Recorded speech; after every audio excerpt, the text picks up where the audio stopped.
Hello, Alive Again. It's me, Katrinah. Welcome back for day 257 of our journey through the Bible in a year. Today we are reading Ezra and Esther.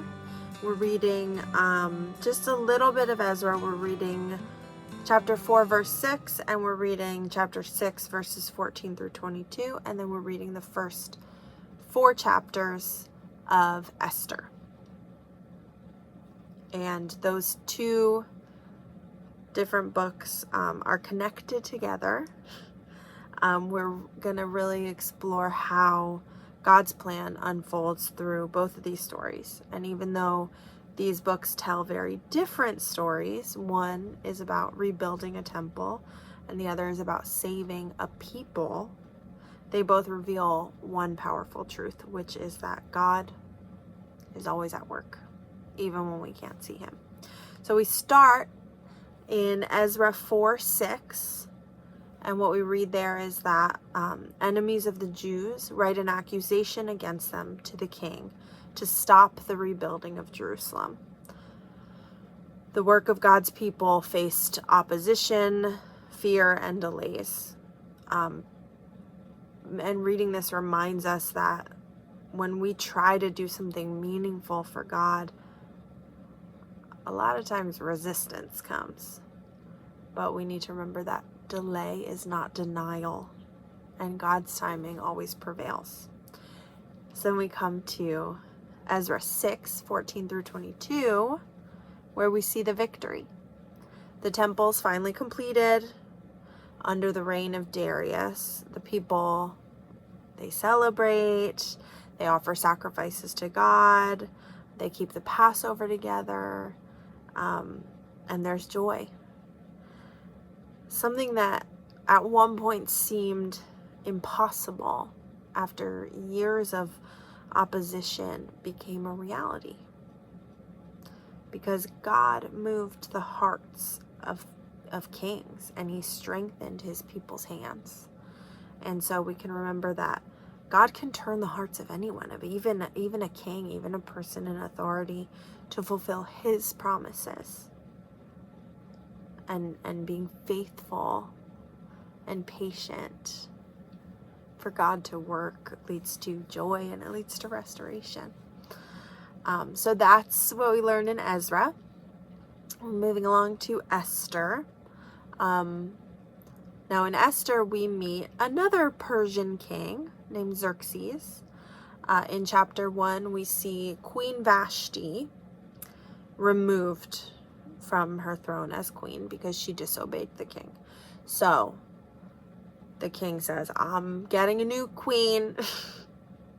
He sends out for every single eligible young woman in the kingdom, and sends for them to come and live in a harem and essentially be trained to see if they please the king.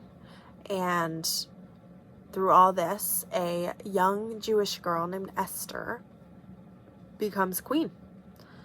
She didn't tell anyone that she was Jewish, which matters to the story. And she is plucked from her life and becomes the queen.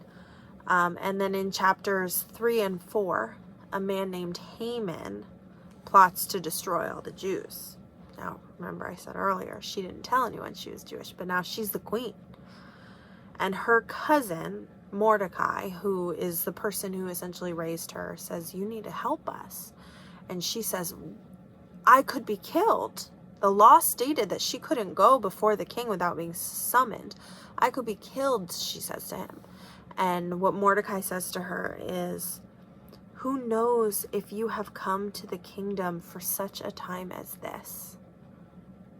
She was just an ordinary Jewish girl, plucked from her life to go live in a harem, which was probably very scary and not what she wanted.